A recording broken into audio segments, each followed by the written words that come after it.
Bismillahirrahmanirrahim. Assalamu alaikum. Welcome back with a very, very exciting episode of Corporate Coffee.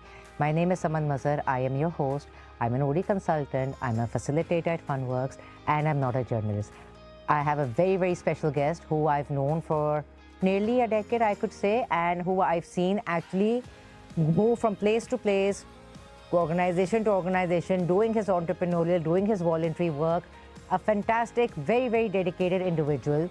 An HR leader, decade of experience across tech, energy, and FMCG. He is CEO of Elevate International, an organization where they partner with other organizations to strengthen and uplift people practices, and also the founder of All Natural, which deals with organic oils. Welcome you, Umar Farooqi. Nice to have you here. How have you been?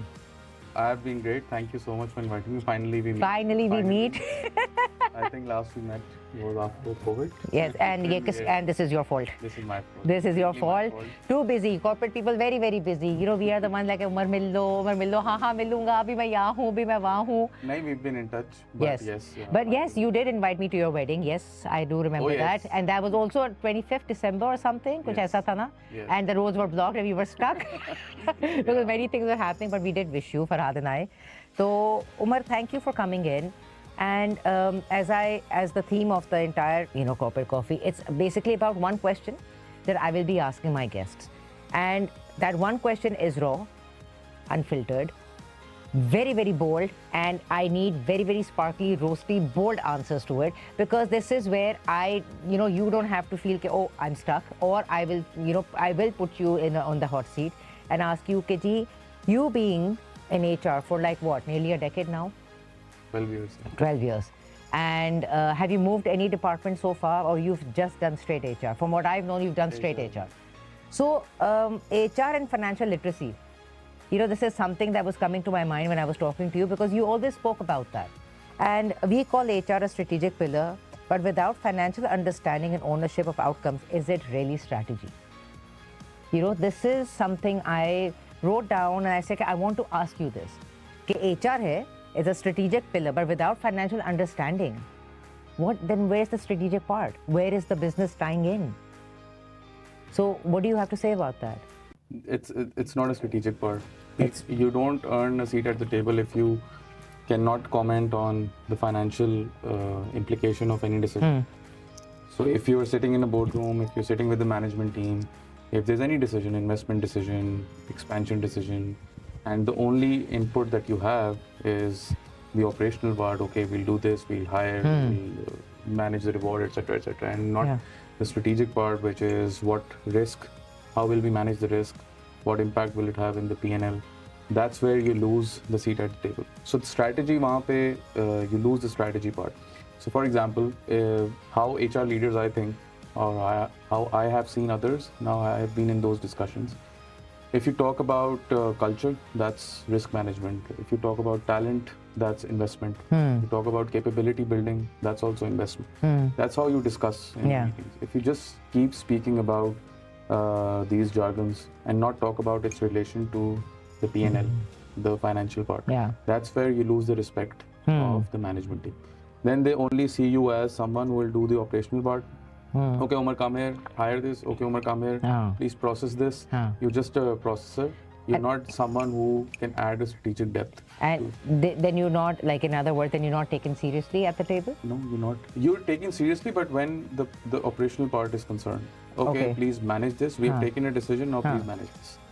But how people professionals, how HR professionals should be in that room, should be. So for example, if there's a decision about expansion and there's a $10 million investment that companies, so you need to see if you increase the manpower, if you increase the learning budget, if you increase the reward parity, what impact will it have on the bottom line, on the top line, on the EBITDA? You need to speak like this. That's where finance heads also start respecting you. And then once you talk like this, then they see that this person knows what impact will it have on the company's revenue. When they feel this person doesn't know about revenue, this person doesn't know the business, this person just knows that iske ye KPIs hain and he has to fulfill it. You lose the respect. You will be in the room, but you will feel unseen because they will eventually take a decision and they will tell you, and rightfully so. जब business की एक discussion हो रही है and when you're not contributing, why would they why would your Why opinion would- hold yeah. any value? You know, as they say, right, जैसे, you know, because we're learning in the learning industry, and consultants, trainers, you know, we're doing a lot of work with corporates, with across all sectors, right? So when they say कि जी ये कर दें आके, and I say कि what is your what outcome do you want to see, right? So they give you very intangible. But how will you measure the training investment outcome? What is the return? What do you want to see? What is the purpose? What is the purpose of it? And somehow they can't connect that question of mine to what they want to get done. And it doesn't make sense, because this is where it actually matters. Because if whatever you're cutting a piece of the pie and giving it to any consultant, any trainer, any consulting firm, right? They are asking you, okay, how do we actually make you achieve the return of training investment? How do you want to measure the progress? Why is it that now I feel that gap is widening? And how do leaders actually, is the conversation actually going that far where the leaders actually intervene and say, okay, this is how it should be? So interesting question. I'm sure you've faced this situation where learning and development teams have come to you, you made a program, and eventually that program didn't happen. Yes. Because I've been on the other side of the table, I'll tell you. What happens is you're not able to convince the finance head or the CEO about what's the purpose, how will it impact the company positively. Because as an HR professional, you're not able to do that. That's why you're seen as a cost, not as someone who will add value to the investment. Yeah. Exactly. See, there are a lot of people will say, okay, not everything is related to a number, you know, brand equity, goodwill, employer branding. This, you can't attach a number to it. You can, because when you speak about employer branding, when you speak about learning, you talk about the investment that will add goodwill to the business. Yes. If you add goodwill to the business, you become a better brand. You become a brand which people want to buy, which people want to pursue. That's how you add value to the meeting room. Exactly, because for goodwill, you have CSR activities. For goodwill, you are donating, you are sponsoring, your people are going for beach cleanups and plant drives and all that. That's goodwill. But when you're actually putting down a number, and that number needs to have a purpose. Like even if you go to your parents, right? कि मुझे इतने पैसे चाहिए, क्यों चाहिए? Exactly. मुझे ये खाना है. हाँ, खाना है. They tell you कि अच्छा ठीक है, आप ले लो. You take a certain amount of money जो भी आपने खाना है, whatever. But until you tell them कि मुझे ये चाहिए इसलिए, no, nobody's going to give it. Even your own parent is not going to give you. You know, I have nieces, nephews, kids. My kids are old now. But you come and ask for something. Same way, if you go to finance, you go to any table jahan pe you need to sign it off, and you're not able to explain that purpose. So that financial part, the training investment, or any kind of return on any investment that you do, that's where I think it becomes very ambiguous. Exactly. So I'll give an example just for clarity. So for example, if you do a sales training, we can pitch that, we require a sales training because the sales people are asking that, you don't invest in our learning, invest in our growth. We invest, we do a training.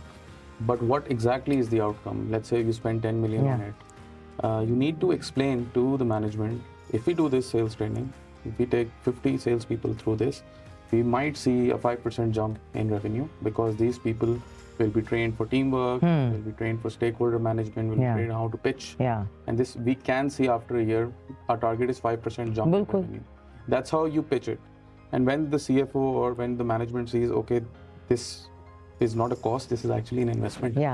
So why aren't we doing it? And that's where you become a partner. When you're just like a cost, when you looked as a cost center, right?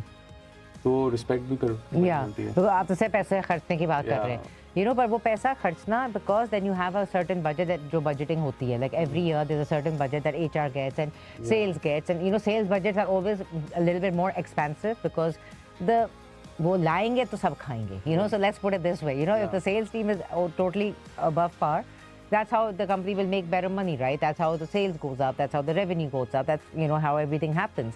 Salaries come out from there, So when you're investing in somebody, what do you think should, or how do you think it was happening that HR leaders were able to weave the financial part and the HR people and culture part together to hold more substance on the table? See, again, the discussion should be about not just culture. But do they have an understanding of that? Do they need to have an understanding? Need to have an understanding. Yeah, right? So even on LinkedIn or whenever I write or make a video, especially for HR professionals, it's not most of them are focused on the process part. We have a policy book, we will process it, we will not budge even here and there, we will not have a discussion around it. What HR professionals need to do, think like a CFO, think like a management professional, and see what is the outcome. Simple. You know, because I feel just sitting there and thinking, oh, this is not my area, or this is not my domain. ये तो finance वालों का काम है और ये तो उनका काम है, मेरा काम तो ये है. But then the substance, because I feel that HR loses its little bit of credibility on that table, especially because you're sitting there as a leader, as on the C level, the brass level. And if you don't understand business, how do you get the right people in? Exactly. How do you get the right people in? How do you make them a culture fit? How do you know who to hire? How much investments go? Because naturally the hiring process is a cost itself. Who are you putting in that seat that after 3 months is going to be a turnover, right? So this understanding needs to happen, and you know that this is like people like you and you know many others who my friends who we've been associated with so many years. This is where we get into the part that, Umar, you want this thing. What do you want out of it? You're able to explain it to me. That's why we've been able to produce good work. And this is what I feel that the message should go out. Get the financial understanding part. Yes, think like a CEO. Yeah, think like a CEO and understand why it's happening, because anybody who's going to be putting down even whatever kind of money that you're asking for needs to have an understanding, a solid understanding of why do you want this to happen. But then hum katrate hain na is why se.